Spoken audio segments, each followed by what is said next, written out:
Selama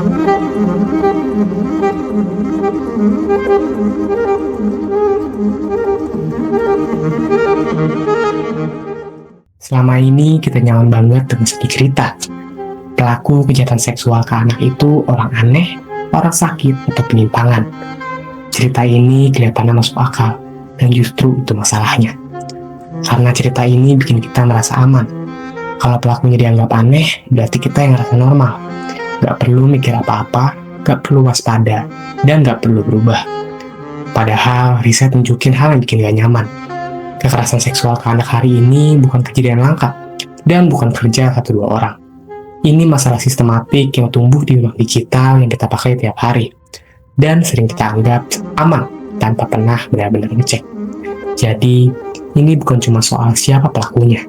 Ini soal kenapa sistemnya bikin mereka bisa bergerak bebas, nyaman, dan kelihatan normal. Sementara kita sibuk merasa aman. Secara ilmiah, pedofilia itu ketertarikan seksual ke anak yang belum puber. Tapi riset terbaru bilang satu hal penting. Gak semua pelaku kekerasan seksual ke anak itu pedofil secara klinis. Tapi hampir semuanya melakukan hal yang sama, yaitu grooming. Grooming merupakan proses mendekati anak pelan-pelan, mulai dari ngobrol biasa, bikin anak nyaman, bikin percaya, lalu sedikit demi sedikit menemukan batas aman. Dan hari ini, proses itu paling sering dimulai di internet, di media sosial, di chat pribadi, bahkan di game online. Disinilah psikologi, teknologi, dan kejahatan ketemu dalam satu titik. Predator digital itu bukan spontan, tapi disiapin.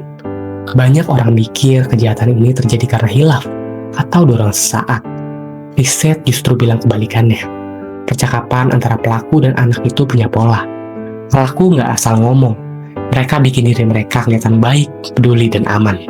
Makanya banyak korban nggak sadar kalau mereka lagi dimanipulasi. Karena grooming nggak terasa seperti kejahatan. Rasanya kayak temenan, kayak ada yang peduli. Dan itu justru yang paling bahaya. Media sosial itu bukan netral. Di sini kita harus jujur. Media sosial bukan cuma tempat ngobrol. Fitur chat private, anonim, algoritma, dan pesan transkripsi. Itu bikin ruangnya nyaman buat pelaku, tapi berisiko buat anak. Lonjakan laporan eksploitasi seksual anak di dunia digital bukan cuma soal pelakunya makin banyak, tapi karena sistemnya memang ngasih celah. Kalau kejahatan yang sama bisa kejadian berulang dengan cara yang mirip, itu bukan kebetulan. Itu tanda ada yang salah di desainnya. Hubungannya dengan video, nangkep orang bahaya di acara cosplay. Video itu penting karena nunjukin satu fase yang sering kita lihat langsung, tapi jarang kita pahami prosesnya.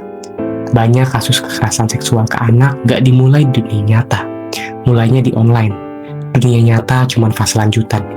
Acara besar kayak cosplay itu rawan, karena banyak anak, banyak remaja, dan pengawasannya terbatas. Pelaku gak selalu datang buat nyerang, kadang cuma ngeliat, kadang buat nyari target, kadang buat lanjutkan hubungan yang sudah dibangun di online.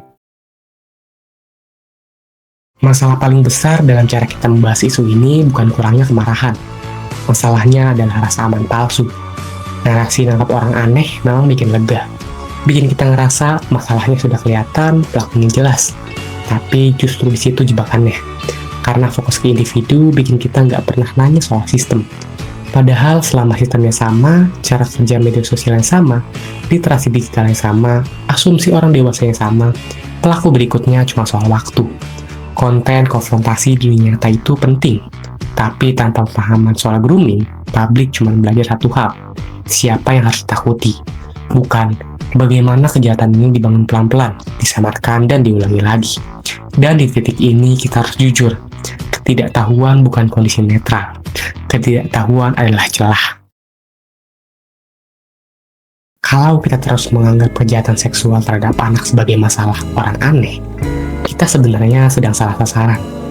Data dan riset tunjukin ini adalah krisis digital, masalah yang tumbuh di ruang yang kita pakai setiap hari yang kelihatannya aman, sampai suatu hari ternyata terlambat. Melindungi anak gak cukup dengan viral, marah, atau hero momen sesaat.